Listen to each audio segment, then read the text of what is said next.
नमस्कार। राधे राधे, हर हर महादेव। मैं आपका आचार्य देव। आज इस वीडियो में बात करेंगे शुक्र की मूल त्रिकोणीय राशि, शुक्र का मूल त्रिकोणीय लगन, तुला लगन तुला राशि के जातकों के लिए। राहु महाराज वृषभ में जा रहे हैं, तो राहु का वृषभ में गोचर 2 माह के लिए कैसा फल देगा आपके बर्थ चार्ट में, चर्चा का केंद्र बिंदु यही होगा। राहु वर्तमान में सभी ग्रहों से ज़्यादा प्रभावी हैं। कलयुग के राजा हैं राहु। तो किंग जो है सवारी करेगा बैल की। इस बैल की सवारी में आपको सफलता मिलेगी या मिलेगी असफलता, कहीं पटक तो ना दे या अपने गंतव्य तक पहुंचाए, क्योंकि बैल ताकत का प्रतीक है। बैलगाड़ी कौन चलाता? गाड़ी पहले कौन चलाता था? बैल ही तो चलाते थे। सामान ढोने का प्रतीक है। भगवान शिव भी तो बैल पे ही चलते हैं, नंदी बाबा पे चलते हैं। तो बैल को धर्म का स्वरूप कहा गया है। अतः राहु धर्म का स्वरूप धारण करके आगे बढ़ रहे हैं। ठीक है, पॉइंट यही पकड़ेगा। तुला राशि, तुला लगन के जातकों के लिए भाई आप के लिए कोई ग्रह सपोर्ट करे या ना करे, राहु शनि बुध ये 100% सपोर्ट करते ही करते हैं। उसमें राहु की भूमिका अत्यंत श्रेष्ठ होती है, क्योंकि राहु आपके भूतकाल में है, राहु आपके भविष्य में है, राहु वर्तमान में है। तो आप राहु से आच्छादित हैं, राहु से कहीं भाग ही नहीं सकते। जैसे वर्तमान में हम राहु से नहीं भाग सकते। जिस मोबाइल से आप देख रहे हो वो राहु ही तो है। बाथरूम में भी लोग लेके जाते हैं तो चलाते रहते हैं, स्क्रॉल करते रहते हैं। ठीक है ना। सोते समय भी रात में उठ के एक बार मोबाइल, प्रातःकाल उठते ही पहले मोबाइल देखते हैं। राहु ने एकदम जकड़ रखा है और वर्तमान के युग की आवश्यकता भी यही है। तो राहु क्या फल देंगे, कैसे देंगे? राहु ऑनलाइन चीज़ों को बहुत मानता है, तो पहले ऑनलाइन आप सपोर्ट करिए हमें। चैनल को सब्सक्राइब नहीं किया तो कृपया कर लीजिए, विनम्र अनुरोध है आपसे। और आपसे झगड़ा थोड़ी ना करेंगे। आप तो वो लोग हो जो युगों वालों को नीचता दे देते हो। सूर्य नारायण आपकी राशि में आके नीचता प्राप्त करते हो। मेहनत करने वालों को ऊंचाई दे देते हो, शनि को उच्चता देते हो। ऐसे में राहु महाराज आपके बर्थ चार्ट पे वृषभ में क्या फल देंगे, तो कंफ्यूज मत होइएगा। राहु वृषभ राशि में नहीं चल रहे हैं, वृषभ नवांशा में चल रहे हैं। अब आप बोलेंगे ये नवांशा क्या होता है? हमने तो राशि सुनी थी, आप लगन बताते हो, नक्षत्र बताते हो, तो अब 2-3 चीज, तीसरी चीज कहाँ से आ गई? सही है। जीवन में 4 पॉइंट को याद रखना। पहले आप बच्चे होते हैं, फिर किशोर होते हैं, फिर जवान होते हैं और अंत में वृद्धावस्था को प्राप्त होते हैं। धर्म अर्थ काम मोक्ष 4 चरण है। चातुर्वर्ण है, ब्राह्मण क्षत्रिय वैश्य शूद्र। 4 के बिना जीवन अधूरा है। तो आप अपने आप को समझना है। तो आपका लगन है, आपका राशि है, आपका नक्षत्र और नवांशा है। लगन मतलब आपका शरीर, लगन मतलब आपका व्यक्तित्व, राशि मतलब आपका मन क्या चाहता है, कौन सी चीज़ें हम अट्रैक्ट करते हैं, कौन सी चीज़ें प्रिय लगती हैं, कौन सी चीज़ें एलर्जी देती है। नक्षत्र वो है मित्र जो आपकी मूलभूत एनर्जी को बताता है कि हम पिछले जन्म में क्या करके आए थे और इस जन्म में क्या क्या करेंगे।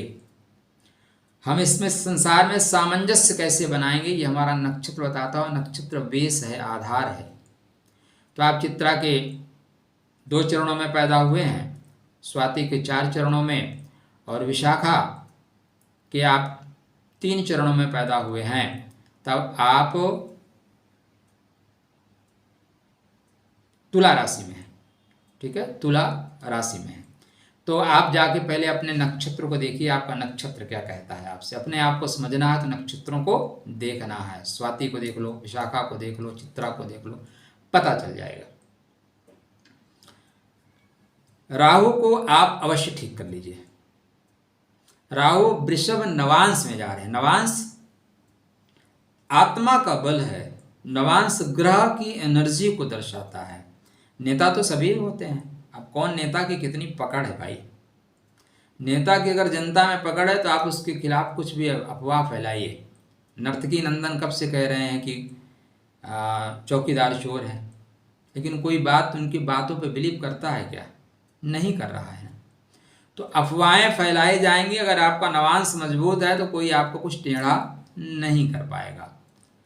तो यहाँ पे वृषभ नवांशा में जा रहे हैं, आपके लग्नेश आपके राशि के नवांशा में जा रहे हैं, ये अष्टम भाव का प्रभाव लेके चलेंगे। अष्टम भाव मतलब गुप्त, अष्टम भाव मतलब साध ले जाइए, अष्टम भाव मतलब खोज ले जाइए, अष्टम भाव का मतलब चुपचाप काम करके निकल जाइए, किसी को कानों कान खबर ना हो। यहाँ पे आपको गुप्त रूप से काम करके अपने काम को बना ले जाना है, हल्ला नहीं मचाना है। वैसे राहु का नेचर होता है शॉर्ट कट मारना, और शॉर्ट कट यहाँ भी आप मारेंगे, क्योंकि नेचर और सिग्नेचर कहाँ बदलता है, जल्दी तो नहीं बदलता। तो राहु महाराज आपके बर्थ चार्ट पे चूंकि अष्टम का प्रभाव लेके चल रहे हैं, अतः अष्टम मतलब वृषभ का प्रभाव लेके चलेंगे, इसलिए आपको साधना के क्षेत्र में, आराधना के क्षेत्र में, योग के क्षेत्र में, रिसर्च के क्षेत्र में 2 माह श्रेष्ठ अवसर लाएंगे, श्रेष्ठ अवसर मिलेगा आपको। ऐसे राहु महाराज गुप्त तरीके से काम करना चाहते हैं तो राहु को अपने रखिएगा अच्छा, तो आप खुश रहेंगे। बच्चा, राहु को ठीक करने का सबसे बेहतर उपाय मंदिर प्रांगण में जाइए, क्योंकि गुरु के नक्षत्र में चल रहे हैं। धर्म से जुड़िए, धर्मो रक्षति रक्षिता। देखो मित्र, राष्ट्र धर्म दोनों महत्वपूर्ण है, और आप बहकावे में मत आइएगा कि सारे धर्म बराबर होते हैं। धर्म एक ही है और सारे पंथ हैं, सारा मजा लेने वाले हम हैं, और इनसे दूर रहिएगा, छोटे पायजामा से दूर रहिए। आप उदाहरण लेके देख लीजिए, भारत ने ऑपरेशन चलाया था ना, ऑपरेशन दोस्त तुर्की के लिए, लेकिन जब भारत को जरूरत नहीं पड़ी, तुरंत जाके छोटे पायजामा वाला पाकिस्तान के साथ तुर्की खड़ा हो गया। एहसान फरामोश थे, हैं और रहेंगे। ये आपके कभी भाई नहीं हो सकते, आपका अपना भाई नहीं बन रहा, ये कहाँ से भाई बनेंगे? इसलिए इनसे गैप बना के रखिएगा। क्षणिक लाभ के लिए दूरगामी नुकसान मत कर लीजिएगा। अपने राहु को ठीक करने के लिए मंदिर प्रांगण में जब भी आप जा रहे हैं तो वहाँ सफाई कर्मचारियों को जो कुछ आप दे सकते हैं दीजिए। त्रिमुखी फलदानम, समोसा खिला दीजिए उन्हें, आप नमकीन आइटम कुछ दे दीजिए, कुछ कोल्ड ड्रिंक वगैरह दे दो। कोल्ड ड्रिंक मतलब साक्षात राहु है। एक अच्छा बाथरूम क्लीनर है ये, आप बाथरूम क्लीन करके डालिए पेप्सी को, देखिए अगर नहीं क्लीन करेगा तो बताइएगा। मत पिया करिए, नींबू पानी पिया करो, ठीक है, अपने से बना के पिया करो। ये सब सारी चीज़ें जहर हैं। ये जो लोग ऐड करते हैं ना विमल का या इस तरह का, ये खुद नहीं खाते, इनके ऊपर केस चलना चाहिए। तो इस तरह की चीज़ों से अपने बच्चों को बचा के रखिए, क्योंकि नई जनरेशन हमारा भविष्य है, भविष्य खराब हो रही है। उनको आप इस तरह की चीज़ें दान कर सकते हैं, उन्हें आप प्रेम से उनसे बैठ के बात कर सकते हैं।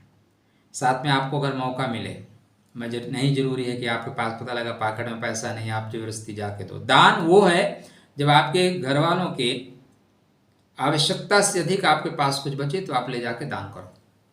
ऐसा नहीं है कि आपकी बीवी एक साड़ी की डिमांड कर रही है, आप एक साड़ी ले जाके मंदिर में चढ़ाओ, नहीं, जो उसको ज़रूरत है उसको दे दो। आपके घर के लोग भूखे हैं, मंदिर में भंडारा करो, भगवान आपको माफ़ नहीं करेगा। तो पहले घर की आवश्यकताओं को पूर्ण करिए, जो कुछ बचता है उसको ले जाके मंदिर में, या बचता है मतलब अवशेष है, आपको लगता है 10 रोटी है, 4 ही खाएंगे, 2 सुबह के लिए बचा लेंगे, फिर बच जाएगी, तो उसको दान कर सकते हैं। तो यहाँ पे आप उनको एक साफ करने वाला जो इक्विपमेंट है, झाड़ू, पोछा, वाइपर, इस तरह की चीज़ें दान करें।